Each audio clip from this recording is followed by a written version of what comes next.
ଧର୍ମ ପ୍ରାଣା ମହିଳାଙ୍କ ଏକାଦଶାହ ଅନୁଷ୍ଠିତ।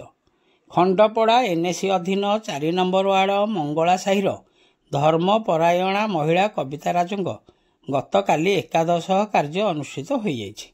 ଏ ଅବସରରେ ବହୁ ମାନ୍ୟଗଣ୍ୟ ବ୍ୟକ୍ତି ମଙ୍ଗଳା ସାହି ସ୍ଥିତ ବାସଭବନରେ ଉପସ୍ଥିତ ରହି ଅମର ଆତ୍ମାର ସଦ୍ଗତି କାମନା କରିଥିଲେ।